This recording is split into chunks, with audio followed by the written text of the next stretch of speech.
For many African countries, achieving the Sustainable Development Goals is critical in ensuring that we tend to bridge the gap between the vulnerable, those who don't have, and the have-nots, and then also those who ably have reached their saturation points in their own goals and objectives. But at the end of the day, the African governments play a critical role. But more so, we have other parastatals and organizations like the UN, the UNDP specifically, and agencies that tend to collaborate to ensure that these are achieved. Well, there's a project that has been undertaken to make sure that we not only collate but also tend to complement efforts, the states, the other agencies, to achieve some of these sustainable development goals. We all know the Afrobarometer. They tend to undertake a number of surveys on governance, transparency issues, anti-graft issues, but this time they have a survey on the Sustainable Development Goals. And we want to talk about a program that will be launched ultimately on Monday. And so we decided to bring into the studio the program managers of the Afrobarometer, but we have a project manager from the CDD who is in the studio with us, Daniel Ama-Ato, a senior research analyst, and also with Afrobarometer. Good morning to you. Good morning. And with the UNDP country office here in Ghana is an economic analyst, Sylvia Sefako Sanu. Good morning to you. Good morning. Yeah, so it's nice having you in the studio. But Monday, we're going to have a launch of a program, but it's also because Afrobarometer has been working on a number of surveys, and this time related to the Sustainable Development Goals. Tell me about it. Well, let me say that the Afrobarometer is not a new survey per se, and so it isn't the case that this time around we've gone to do surveys related to the Sustainable Development Goals, but rather over the years we've been asking series of questions, some borders on service delivery, access to service delivery, availability of service facility within the areas where we do the survey, what people think about government performance in delivering those services. We ask questions that relates to poverty issues and all those things. So this time around, what we are trying to do is to look at some of these SDG goals, and then looking through our survey questions and the issues that we have tracked, you can clearly or easily map some of these responses onto some of the SDGs. So basically, we've been doing these surveys in almost about 37 African countries, but for the last round, which is round 7, we worked in 34 countries. So Monday's program is just going to present the findings coming from these 34 countries. And so we are looking at it in terms of, if for instance you pick SDG Goal 1, what are some of the issues that the people said that can respond to what they think about performance of their government in delivering those issues. So we have what in Afrobarometer we call the most important problem or the policy priority of citizens that they want the government to address. And there are a whole lot of issues in there because you allow each respondent to offer you at most 3 responses or 3 main problems that they think their government should address. And if you map these problems that they listed, you can see where each of these problems fall in terms of the various sustainable development goals. And that gives us an indication what the citizens are thinking about. Are their government delivering on these goals? Can we really be moving towards what we have planned achieving in 2030? So that is basically what the program is. So it's the same old Afrobarometer survey, but this time around we are picking on the issues from the survey and relating them to the Sustainable Development Goals. And to achieve 70 of them by 2030 is huge.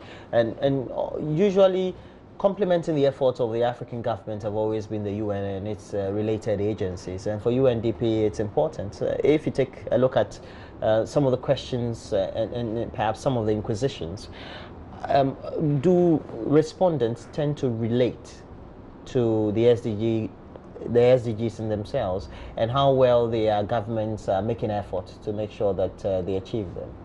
Okay, thank you, Roland. I have to say that this is a great piece of work that has been done by CDD, because if you look at the brief report that they've shared with me, the most outstanding priority for Africans that were interviewed in all these countries is SDG Goal 8, which has to do with what? Decent work and economic growth. And for me, it's not surprising because we know, and it is well documented, that the unemployment situation in most African countries is quite high. So yes, this reflects the aspirations, it reflects the priorities of people. And that's what the SDGs are about. The SDGs are about people.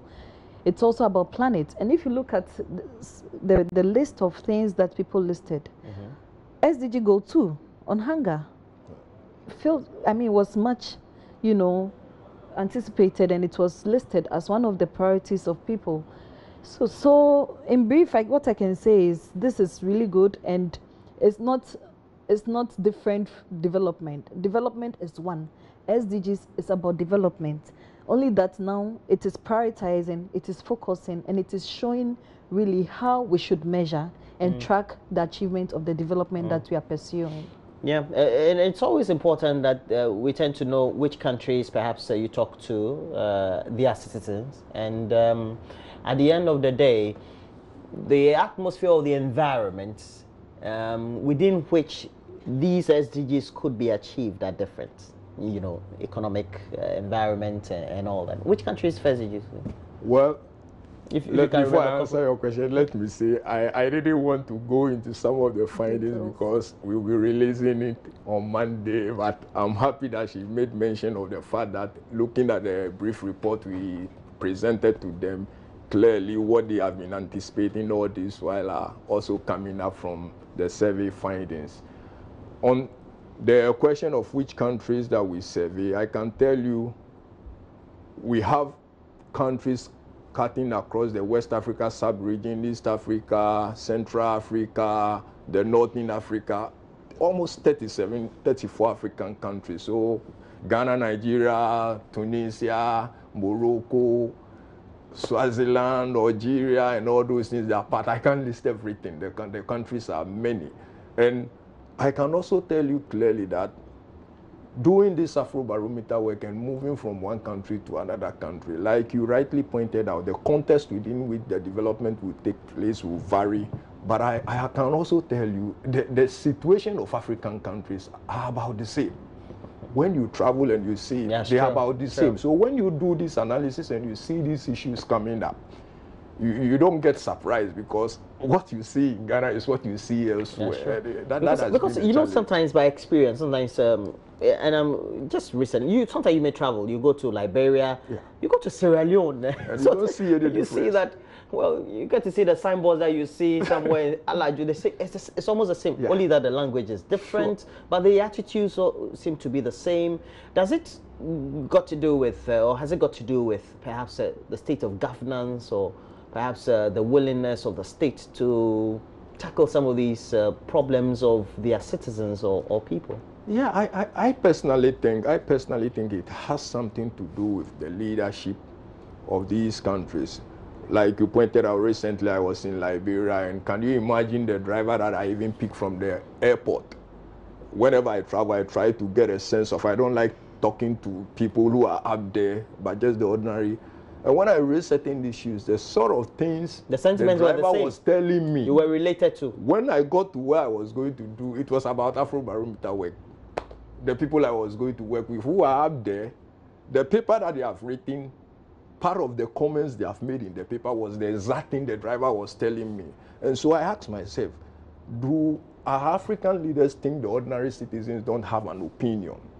And these are some of the things. So for me, when you see these kind of things, it's not about the level of education, it's not about anything, but it's about what people think and what people feel about these issues. So that is why you come across a situation where these issues, the opinion people share on it, are almost the same in various African countries. Why is this sort of collaboration important for you as a UN body or an agency? Yeah, so for us as UNDP and also in general the UN agencies, this is important because, the SDGs has very huge data needs. They're ambitious, if you look at it compared to the Millennium Development Goals that it succeeded, the data needs for the SDGs are quite wide. So this kind of work and many other initiatives for instance, getting institutional data, is what we are looking at to inform, the policy direction for the implementation of the SDGs. So, yeah. Yeah. So at the end of the day, you have to work closely with the governments and to make sure that that is achieved. How then do you analyze sentiments? Because sometimes you have in respective countries what the sentiments of the ordinary citizens are vis-a-vis what the mindsets of those who are the duty bearers are, who are those who in the elective office or elected office, or you just try to stay in the middle. Well, so for us, really, our role is quite clear. We have a very facilitating role. I mean, and of course, we work with government, like you've indicated, to meet the expectations. So for me, it's more of expectations than sentiments, because if expectations are not met, then sentiments arouse, right? So yes, it's to meet the citizens' expectations. Government needs to take action to give basic services, like health, like education, like water, like housing. So this is what we do. We facilitate with government, but we don't meet sentiments. So Monday's program is going to be, is it for everybody or selected people? Well, we've sent out invitation to some key institutions, including government, department, ministries and agencies, as well as civil society organizations. And the outcome is for who to work with?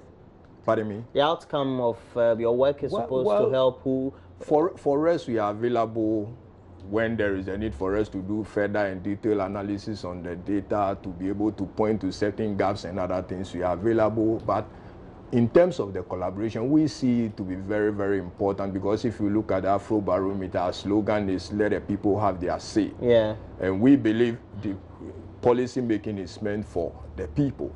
Yeah. So it's always good to also listen to the opinion of the people. Yes, like you pointed out, information or data coming from the government ministries and agencies may be pointing to a different direction, but we should also bear in mind, in trying to come up with a policy, know that it is about the people. So how do you juxtapose the two and then get the best out of it, rather than to focus on one side? So that is what Afrobarometer wants to achieve, because we want to just give the voice to the ordinary citizen, and that voice will help in addressing their challenges and conditions that they are living in. So for us, it's a good collaboration, and we will want to keep it, and we will want to continue with it, because the Afrobarometer survey, most of these questions, they are standard questions.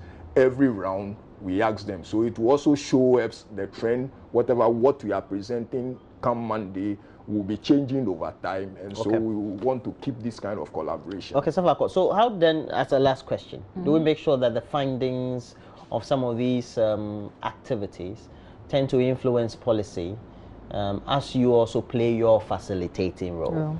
Well, so let me say also that, I mean, of course, we have the facilitating role, policy direction that we do, but we also have the downstream things that we do. That is direct implementation of projects, programs. So for instance, to meet the sanitation needs, we are coming up with an e-platform, e-waste platform. We also have innovative pumps, to provide solar pumps to provide water for people, for instance, in the north. So yes, we manage the facilitating bit in terms of policy direction, but we also do the direct implementation of, downstream interventions. How can we use this to inform policy?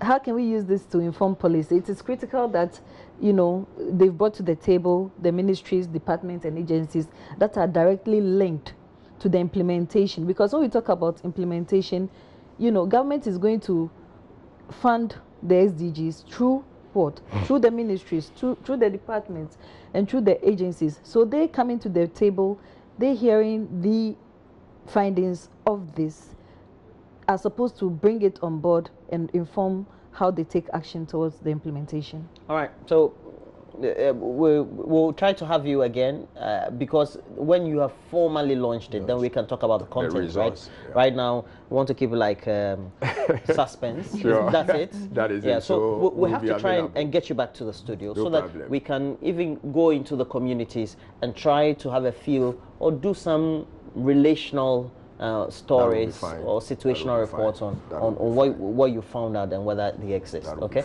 ma'am, and thank you very much. And thanks for passing through. We've had in the studio Daniel Ama Ato, a senior research analyst, and also with the Afrobarometer. He's currently a project manager for CDD Ghana. Thanks for joining me.